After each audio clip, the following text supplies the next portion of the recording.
Max Lowery, how you doing? I'm great. How are you? Really good, thanks. It's been a long time. We think almost 10 years, don't we? It's mad. I can't believe it's been that long. Yeah. When I met you, we were two young bucks in London, and now we're slightly less young bucks, but still young. Yeah, Um, not young, not old. no, That exactly, in between. exactly. Yeah. So when we last spoke, we both lived in London. Now I'm in Portugal, and you're in France. Yeah, I live in the French Pyrenees near the Mediterranean. Right, fantastic. And how have things changed, and how have your approach to health and biohacking and weight loss changed over the last 10 years since we last met? Obviously, your big thing when we last met was 2 meals a day, or the Mm. 2 meal day. So what's going on with you at the moment? Yeah, big question. Yeah, when we last met, I'd just written a book called The 2 Meal Day, which is on intermittent fasting. It's Mm, essentially, 16/8 fasting with a slightly different focus, where instead of focusing on the clock, you're focusing on your body and hunger signals mm, and eating because you're hungry rather than just because the clock says, oh, you should eat. Since then, quite a lot has changed. I still practice fasting. I still do the 2 meal day. 90% of the time, it's changed my life. mm. But now I exclusively work with women over the age of 40. And even back then, most of my clients were women. And for some of the clients, the fasting would work really well. They'd lose weight, but then the weight would always come back on. And so I initially blamed them, being however old, 25, 26-year-old guy, absolutely no idea what women over the 40 are going through. Initially blamed them, but then this kept happening. They'd lose weight when they were following instructions, and then the weight would come back on. And so I started to kind of look into more of the psychology of weight loss and the mindset and the emotional regulation, the identity. And I realized that actually I had got myself out of substance abuse, alcohol abuse, drug abuse when I was in my late teens and early 20s, Mm, using some quite sound behavioral change techniques like shifting your identity, shifting your mindset, addressing the root cause of the problem. For me, the drugs and alcohol were a symptom of the problem, not the problem itself.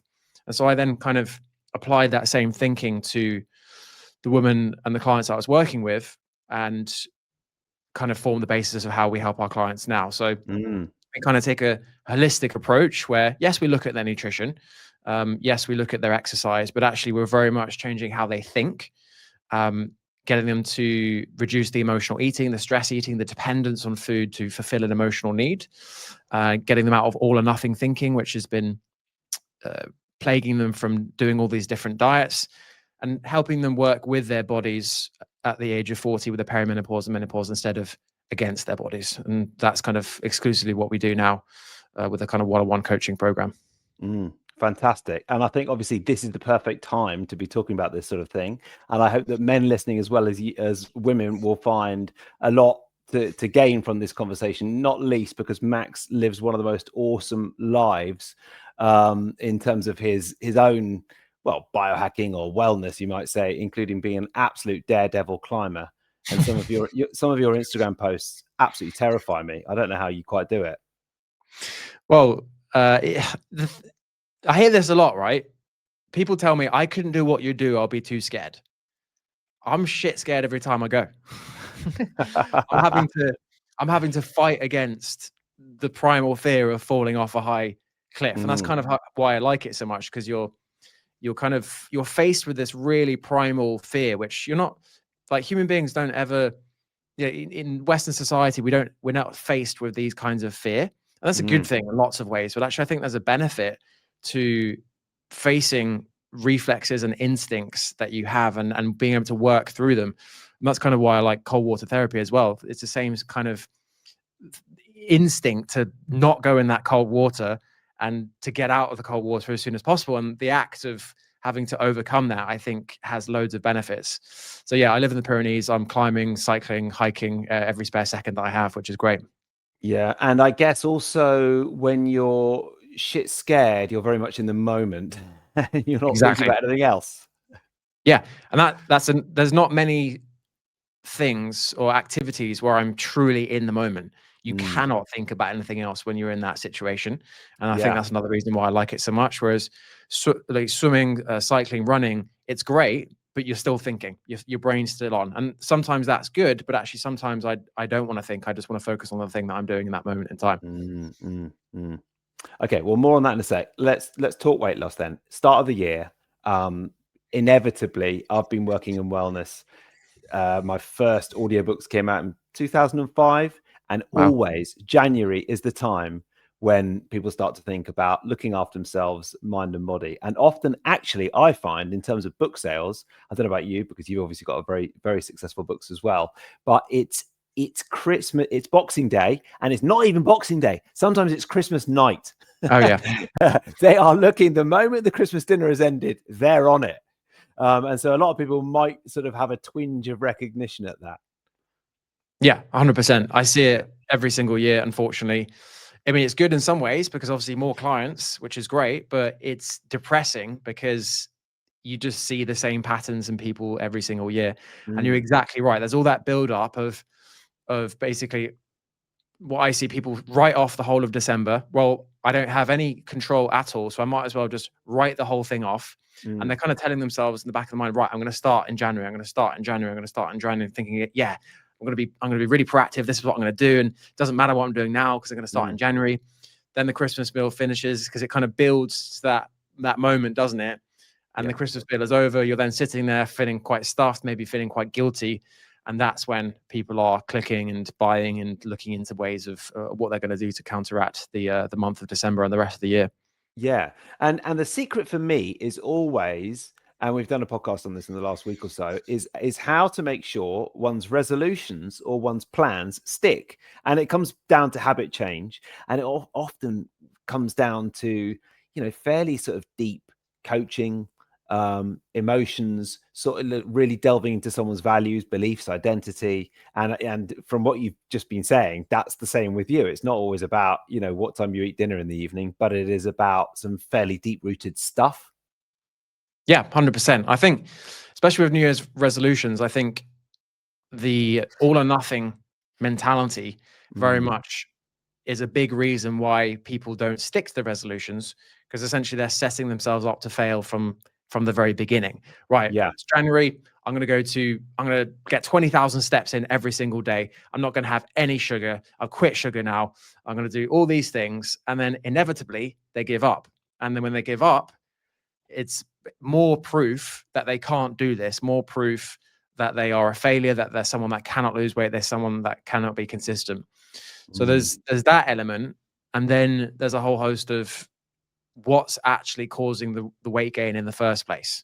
Like we're very big in looking at the root causes. And for a lot of our clients, it is issues with emotional regulation. They use food to reward themselves when they're bored, procrastination, for stress, for loneliness, as a punishment, as an escape. And these resolutions to lose weight don't focus on that. They just focus on being restrictive, cutting out carbs, cutting out sugar. So inevitably, at the end of the month, when the motivation and willpower runs out, and life happens, stress happens, they revert back to the resisting behaviors with food. The weight comes back on and they start again next January. And what's the first step to do that? Because I guess people are listening to this and thinking, all right, I just got back into the new routine. I can definitely start sort of cutting out things like, well, obviously the mince pies have gone now, but whatever it is, the sweet treats or whatever, but delving into my emotions and my emotional dysfunction, that's a whole different can of worms. For sure. And really, you're highlighting my struggle as a coach, is getting people to realize what they actually need versus what they think they need and what they want. People want quick fix. People think they need a restrictive meal plan. They think they need more clarity on if they should eat gluten or not, if they should be, how much protein should they be consuming, creatine. They're focusing on all these things that don't really matter when it comes to long-term weight loss, long-term behavioral change. And yeah, it is hard. It's harder to address the emotional stuff. Even our clients who have, dedicated support from experts, I've been doing this for like 12 years now, it's still hard. But, what I say is life is hard. Staying stuck in the yo-yo dieting cycle is hard. Facing your emotions is also hard. Which hard do you want to choose? Yeah. And actually, in my experience, whenever originally I trained in NLP, and to practice the skills, I really wanted to work with one-on-one clients. This is while I was working in TV, and I really enjoyed that because it was a good way to sort of improve the skills. And then more recently, as well as my main gig being an author and doing this podcast, I'm also an author who helps other authors now publish their books, and that's really enjoyable. And on the face of it, you would think when we meet, it's mainly about what they're doing with their book and how they're going to get it out there. But often it veers into all these sorts of issues because the reason they're procrastinating about the book might be much deeper. They might have issues around their identity as an author and whether they can actually do it and whether it can actually work and so on. All comes back to coaching, and often it's a fairly therapeutic. Yeah, 100%. And, I'm not a mental health professional at all, but having worked with over 1,000 women in 12 years, one-on-one, this isn't, they're not just receiving recorded videos from me. I'm having one-on-one conversations with these women. You learn a lot, and obviously you read a lot. You can't change someone's behavior without looking at the psychology, the mindset, the identity. It's just not possible, because ultimately those things actually drive your behavior. Those things actually mean you are consistent or self-sabotaging. And when it comes to weight loss and anything really, most people are just addressing the surface level issues and never addressing the deeper issues. And it doesn't have to be rooting around in trauma and spending loads of time there. It's just understanding the why. Like, why can't you control yourself with food? In your example, why aren't you writing the book? What's blocking you? And that's very much what I'm kind of fascinated by. Yeah, because the thing is, that all sounds great, but I think with biohacking, people often have an image of it as being expensive or elitist or not something that everybody can do, which is actually not true. The greatest biohacks, for example, are getting outside and climbing, or as I'm just doing, hiking in the cliffs. It's like, I just feel great. And an hour ago I was sitting here and I felt fairly rubbish. Now I feel amazing. But it sounds with this, what's the free version? Well, the free version is I have a podcast myself, which is 100% free. There's a ton of free tips and advice there to actually practice. The first step to reducing emotional eating and addressing any of these mindset issues is awareness. If you're not aware of the problem, how can you potentially improve it? So anyone can bring more awareness to their life, more mindfulness. Ultimately, we have a mindfulness coach within the program. Mindfulness has changed my life. Maybe that's something we can talk about as well. Yeah. But asking yourself questions and pausing and looking at your behavior, looking at your reactions, assessing how you feel is free. Anyone can do that. So you don't have to be investing in coaching. The information is out there. You just got to be proactive and look for it. But for sure, if you want to do it quicker and more effectively, getting help and support is the quickest way to do that. Yeah. So you mentioned mindfulness there. How much does that sort of play a part in? It seems to come back to some sort of mindfulness or meditation practice in so many different areas. Yeah, I mean, for me personally, I feel like mindfulness is. My mindfulness coach doesn't like it when I say this because it kind of defeats the point of mindfulness. But I believe that mindfulness or awareness is the first step towards behavioral change.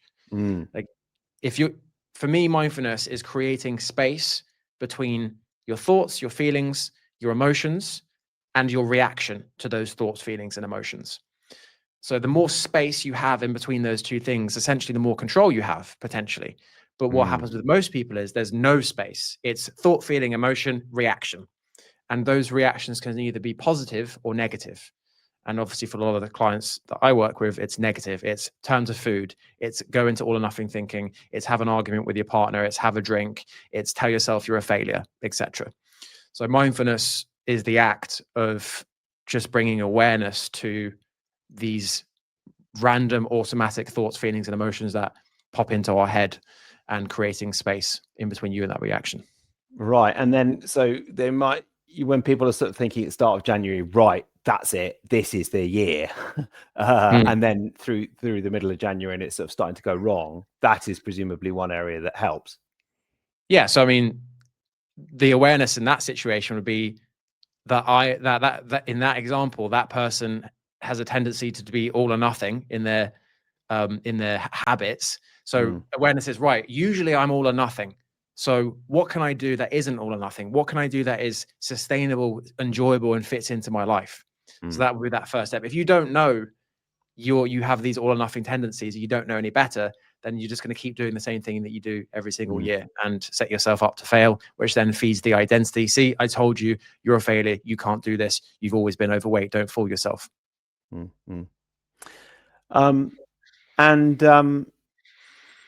How much of your work is actually based around what people eat?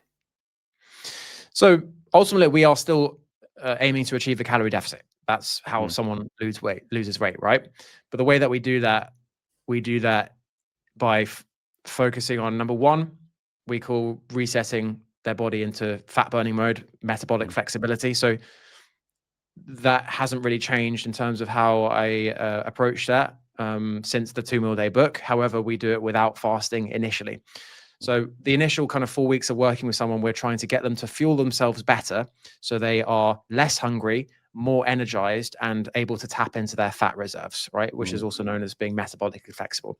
So we spend a decent amount of time there, because if you're not fueling yourself properly, which most of the women we work with aren't, they're sporadic, they're grazing throughout the day, they're not eating proper meals because they're trying to lose weight, they're binging in the evenings. So we have to spend that time to just bring that structure and that routine and that consistency, because then that isolates the emotional and psychological issues with their relationship with food.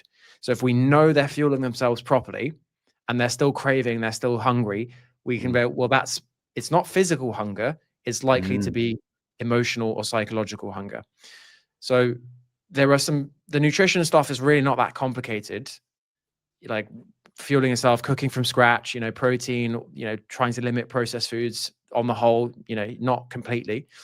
And yes, we remind them of that the whole way through, and we are tweaking and changing, but it's not a huge focus. It's more the emotional and psychological stuff, which is the real reason they're consuming too many calories and not being consistent.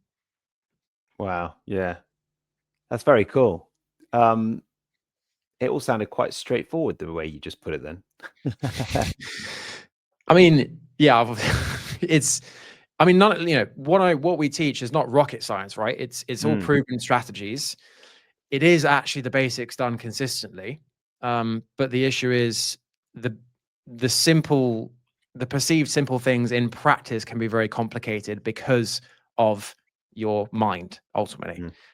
Your psychology, your previous experience, your limiting beliefs, your fear of failure, fear of success. There's a whole host of things. So we help our clients do the basic things consistently. And the reason we're able to help them do it consistently is because we're addressing how they think. Yeah, that's awesome. And so you mentioned, so you work with them one-on-one, these clients? Yeah, so it's a one-on-one coaching program. I have a team of coaches now, so it's not just me. I don't do much coaching anymore. I built the program. I created the process, which we call the Never Diet Again method. But yeah, in order to, I've tried to help people in all sorts of different ways over the years. I've done meal plans, I've done video courses, I've done just group access. And for the type of client that we work with, who has been dieting for a long time, who's going through the changes of the perimenopause and menopause, who is stuck in rigid patterns of thinking, it's very hard to do without having real conversations. It's I think it's doing that type of person a disservice trying to do it with just video recordings. So yeah, it's one-on-one, and that's part of the reason why we have such a big impact and get such good results. Yeah. And that also comes back to accountability as well. I mean, one of the things that has struck me most around a lot of the NLP stuff that I've done with clients over the years is ultimately the more accountable you are to other people, the more likely you are to do something. It's a Cialdini persuasion principle. And certainly, I mean, because my focus is on that with authors as well. Right, how do we make sure that this actually comes out? There's a lot of people talking about writing a book, and not many people actually write them. So, and often it's just messaging me at the end of the day to tell me they've actually done some bloody writing. And if they haven't messaged me, I know that they haven't done it. And that just is a light personal touch that cannot come from a large group program, but I've sort of incorporated it into a group program as well. Yeah, that's just a basic human fact, right? We do better with accountability to support. And that doesn't mean that you're weak because you need that support and accountability. I'm going to Mexico tomorrow, actually, because I'm part of a mentorship group with other coaches who do similar things, and we're all holding each other accountable. And my life has improved drastically when I am accountable to others. That's just how it is. And particularly if you're trying to unravel and rewire rigid patterns of thinking, which you don't even know are a problem, right? You don't have that awareness. You don't know what you don't know. So obviously working with an expert who you're accountable to is going to give you a completely different, fresh perspective on your life and your decision-making, your routines and your habits. So yeah, it's invaluable. Now, Max, I'm imagining one of the areas you have to address when you're speaking to a new client is the fact that you're not a woman. Yep, for sure. Yeah, so I get this quite a lot and I'm pretty open about it. I mean, the reason that I ended up working with women is, number one, in my 12 years as a coach, 90% of my clients were women. Even back 10 years ago, also when I was kind of more PT in gyms and things like that, it was still 90% women over the age of 40 who wanted to lose weight. So it's my experience base. That's just the experience I have. And I did make a conscious decision when I went exclusively online that it works better. It's better for the women. The program itself is optimized for women over the age of 40. Like everything is tweaked, evolved, and optimized for one specific type of person. And male and female physiology, psychology, the societal pressure, hormones, having children, menopause, it's very, very different. And it's much harder for women than it is for men. So to have men and women in the same program would be doing a disservice to both of them, but in particular the women. So yeah, that's just how it's panned out. I actually prefer working with women. It's more more emotionally rewarding working with women, because the impact we're having it's far more than just aesthetics and losing weight. Like we are literally giving women their lives back. Some of them have been suffering and stuck in this diet cycle of hating themselves, hating what they see in the mirror, avoiding social situations, arguing with their partners, snapping at their children, feeling like failures just because of weight loss and dieting. And when we get them out of that, it's incredibly rewarding as a coach to see that kind of psychological, emotional, spiritual transformation alongside the physical transformation as well. So yeah, that's how I ended up working with purely women. And I understand to the best of my possible ability what they go through, but at the end of the day, I'm a 35-year-old man. I'm never truly going to understand what they go through. That's great. And yeah, I have sort of noticed in the biohacking world, you can do all of the sort of surface level changes, but often it just comes down to doing the deep work. And that's where I've seen people make the most changes. And certainly myself, it wasn't really a sort of a red light device or a cold plunge on the balcony, but it was actually about 5 years of hardcore therapy that sorted me out mainly. Yeah. So yeah, you got to do the work. Yeah, and I think a lot of people are afraid of the word therapy. I mean, less so kind of our generation, but particularly my parents' generation. You talk about going to therapy and it's like there's a black mark on your name and it's like, don't let anyone know. And I think to a certain extent, the labeling of certain conditions and the making certain conditions part of your identity, that's probably gone kind of too far in one direction as well. But I think, just in my perspective, I'm pretty self-aware. I work on myself, and about 3 years ago, I had a breakdown, basically, out of nowhere. It was off the back of my grandfather passing away, which was, a normal kind of, grieving process. But then I had this experience where I was on a call with a client, and suddenly it's like something went pop in my head, like a big pop, and I didn't know what I was doing, who I was looking at on the screen, didn't recognize myself. And it turns out I had something called derealization and depersonalization. It's like a dissociative disorder. And I was like panicking about that. And I was almost having panic attacks. Never had a panic attack in my life. So this happened to me. And I'd never experienced any issues with mental health at all. In hindsight, having had therapy and mindfulness coaching, I didn't realize before this happened that I was essentially putting a ton of pressure on myself all the time, rushing everywhere. This needs to be done. This needs to be done. This needs to be done. This needs to be done, which is a superpower in some ways if you run your own business. But in combination with renovating our house, it was all too much. And then the death in the family.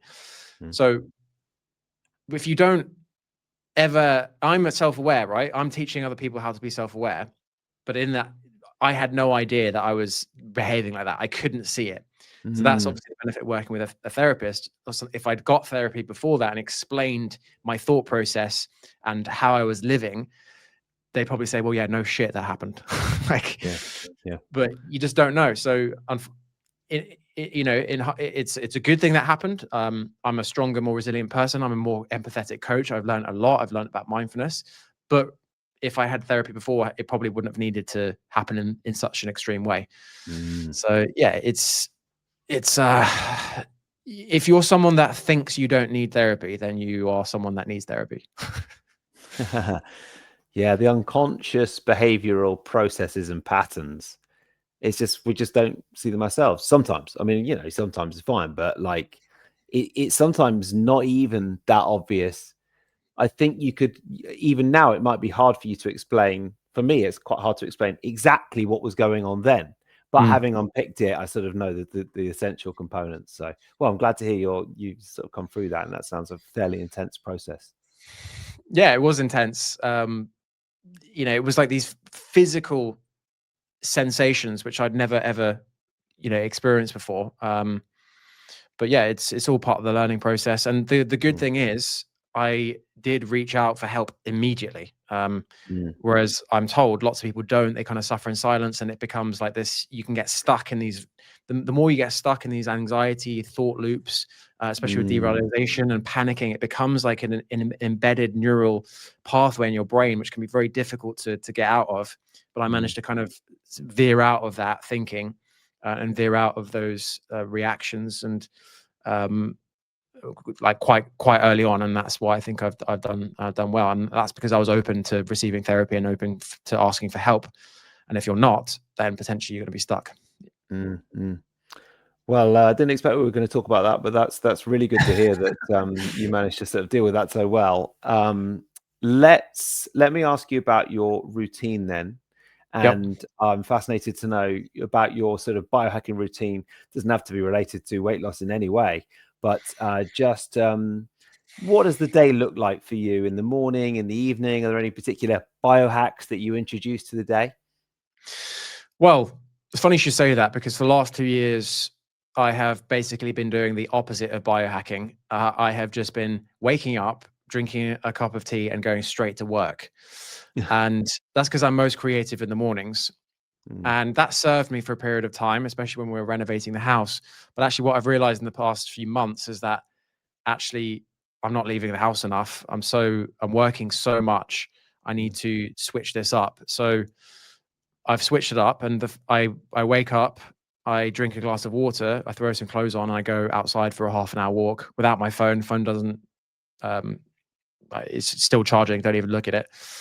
And I just walk slowly and mindfully, and look kind of in the direction of the sun, but not into the sun, getting those photons in the eyelids, as Huberman says, which I can really feel the benefit. Get back, don't turn my phone on, but go straight into some deep work until around 10, 11. And that's when I would go and do some proper exercise. So I basically try and work in sync with my natural feelings of natural rhythms of focus and energy. So I know I can focus quite hard for 90 minutes to 2 hours. Then after that, I need to remove myself from my desk and go do something active. So around 11, 12 o'clock, I'll go do something active. That could be cycling outdoors, could be going a run, could be some strength training, kettlebells at the moment. And then I have lunch. Then go, and only once just before the exercise, I'll actually check my phone for the first time. So I really quite regimented and meticulous with my phone use as much as I can. It's a constant battle. Then back to work for another 2-hour block. Then I go outside for another walk. So it's kind of like just working in these peaks and troughs of energy levels and focus. Try to not eat dinner past 8 p.m. At the latest. And again, switch phone off around 9 o'clock. My phone hasn't been into my bedroom for like 3 years now. It has not gone in at all. And that's a huge hack, which I've done. So that's kind of daily routines. Still doing saunas and cold plunge as well. But yeah, nothing complicated, just kind of the basics done consistently, really. Phone use, working in sync with feelings of energy and focus, getting outside as much as I can, exercising, and sauna and cold plunge. That is very, very good, especially the phone use. That's the important one. I think we spoke about this a while ago, actually. I think this is one of the topics that we did speak about. Yeah, I've been focused on it for years. I sort of knew what a negative effect it was having on me 10 years ago when we met, but it's even harder now. And the easiest win is keeping it out of the bedroom. And I'm pretty good at it, not quite as good as you occasionally, especially if I'm on holiday and I haven't taken my alarm clock with me. But there's just, I haven't got enough self-control to not look at it if it is in the bedroom. That's the thing. 100%, life, James Clear talks about this in Atomic Habits. He says, he quotes some studies which looked at more disciplined people versus less disciplined people. And really, the more disciplined people are just better at setting their lives up in a way so they don't have to use discipline. So an example is this, like, you only have so much willpower, you only have so much motivation, you have only so much discipline available to you on a day-to-day basis.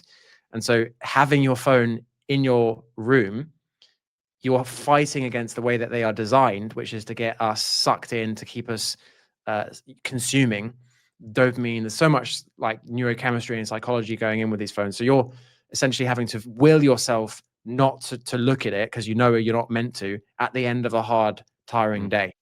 So that's exactly why I don't have it in. Like, I don't have to use the discipline. There's no decision making. It's done. Yeah. Very good. Very good. Max, thank you so much for coming on. Perfect times to talk about this stuff. Where can people find out more about you and your program as well?